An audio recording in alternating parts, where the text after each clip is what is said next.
কাউসার, আপনাকে স্বাগত জানাচ্ছি। ধন্যবাদ। শুরুতেই আপনার কাছে যেটি জানতে চাইবো যে জামায়াতে ইসলামের নায়েবে আমির সৈয়দ আব্দুল্লাহ মোহাম্মদ তাহের তিনি পিআর সহ 5 দাবিতে আন্দোলনের হুঁশিয়ারি দিয়েছেন এবং বেশ কয়েকটি ইসলামী দল এ বিষয়ে মানববন্ধনও করেছে এই দাবি আদায়ের জন্য। এবং অন্যদিকে বিএনপি মহাসচিব মির্জা ফখরুল ইসলাম আলমগীর তিনি ঠাকুরগাঁওয়ে যে বলেছেন যে এই যে নির্বাচন নিয়ে টালবাহানা, পিআর নিয়ে দাবি আদায় করা এবং পিআর পদ্ধতিতে নির্বাচন করা, এমন করে যদি আন্দোলন চলতে থাকে তাহলে যাতে আবার ফ্যাসিবাদ ফিরে না আসে। জি, ধন্যবাদ আপনাকে। যেই বিষয়গুলো নিয়ে আন্দোলন চলছে এর মধ্যে একটি অন্যতম গুরুত্বপূর্ণ বিষয় হচ্ছে জুলাই সনদ। সেই জুলাই সনদের সম্প্রতি একদম কিছু সময় আগে একটি আপডেট আছে, সেটি আগে আপনাকে জানাতে চাই যে জুলাই সনদের একটি অনুলিপি ঐকমত্য কমিশনের পক্ষ থেকে রাজনৈতিক দলগুলোর কাছে পাঠানো হয়েছে কিছু সময় আগে, এবং আগামী 17 তারিখ কিন্তু এই জুলাই সনদে সকল রাজনৈতিক দল স্বাক্ষর করবে জাতীয় সংসদ ভবনের দক্ষিণ প্লাজায়। এ ধরনের একটি দিন ঠিক হয়ে আছে। অর্থাৎ জুলাই সনদে কোন কোন রাজনৈতিক দলগুলো কি কি সিদ্ধান্তে একমত হয়েছেন, কোন কোন ব্যাপারে দ্বিমত আছে, সেই বিষয়গুলো যাচাই করার জন্যই মূলত রাজনৈতিক দলগুলোর কাছে এই অনুলিপিটা পাঠানো হয়েছে।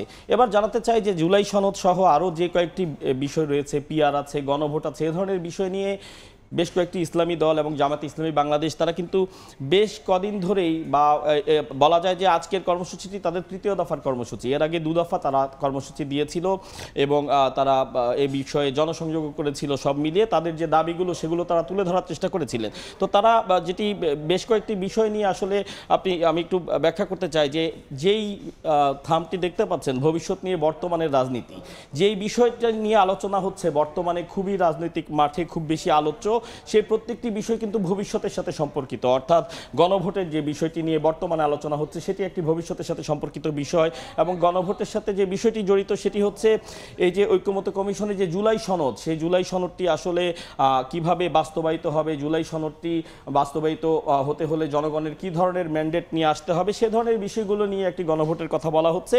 তো সেই গণভোট নিয়ে একটি ভিন্ন মত রয়েছে বাংলাদেশের অন্যতম রাজনৈতিক দলগুলোর মধ্যে। আমি যদি মোটা দাগে বলতে চাই, জামায়াতে ইসলামী বাংলাদেশ এবং বাংলাদেশ জাতীয়তাবাদী দল তাদের মধ্যে গণভোট নিয়ে একটি প্রচণ্ড রকমের দ্বিমত রয়েছে। বাংলাদেশ জাতীয়তাবাদী দল বিএনপি তারা চান যে যেদিন জাতীয় নির্বাচন অনুষ্ঠিত হবে সে দিনটিতেই যেন গণভোট অনুষ্ঠিত হয়, এবং এই দাবির ভিন্নমত পোষণ করছে বাংলাদেশ জামায়াতে ইসলামী। তারা বলছে যে নভেম্বরেই আসলে গণভোট আয়োজন সম্ভব, এবং যেটি আপনিও এবং সৈয়দ আব্দুল্লাহ মোহাম্মদ তাহের তিনি বলছিলেন যে 21 দিনে এই গণভোট করা সম্ভব। জি জি, যেমন আপনি সঠিক কথাই বলেছেন। তো এই যে একটি ভিন্ন মত, কারণ এক্ষেত্রে যদি জামাতের যেই যুক্তি তারা একটি যুক্তি দিচ্ছেন, তারা বলছেন যে যদি জুলাই সনদ এই যে জুলাই সনদ নিয়ে যে গণভোট সেটি যদি নির্বাচনের দিন অনুষ্ঠিত হয় তাহলে জুলাই সনদের বিষয়টি অনেকটি গৌণ হয়ে যাবে।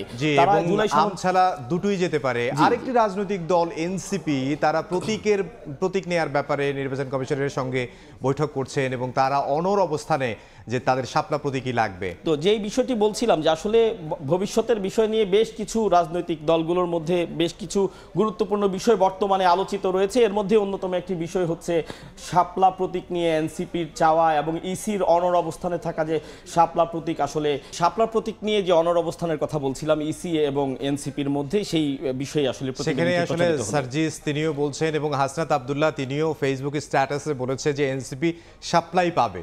আর ইসির পক্ষ থেকে যেটি বলা হয়েছে যে নিবন্ধিত যে প্রতীকগুলো রয়েছে এই প্রতীকগুলোর মধ্যে শাপলা নেই, নতুন করে তারা এটা করতে চাচ্ছে না। এর আগেও অন্য রাজনৈতিক দল যারা আছে তারাও শাপলা প্রতীক চেয়েছিল। এখন কি হতে পারে আসলে? তো এখন মূল বিষয়টি হচ্ছে এটি আসলে চূড়ান্তভাবে সিদ্ধান্ত দেওয়ার ক্ষমতা একমাত্র ইসিরই রয়েছে।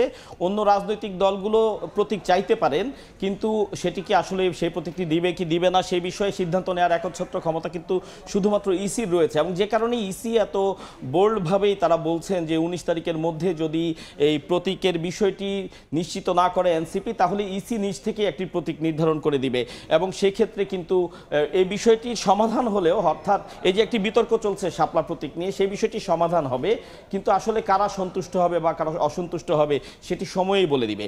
এবং এই শাপলা প্রতীক নিয়ে বর্তমানে যে একটি চাওয়া না চাওয়ার বা একটি অনড় অবস্থান চলছে, এটি কিন্তু এটা এবারেই প্রথম নয়। এর আগেও বাংলাদেশ কংগ্রেস নামে একটি দল তারা শাপলা প্রতীক চেয়েছিল এবং সেটি তারা উল্লেখ করেছে যে 2017 সালে তারা চেয়েছিলেন, পরবর্তীতে তারা প্রত্যাখ্যাত হয়েছিলেন, শাপলা প্রতীক তাদেরকে দেওয়া হয়নি।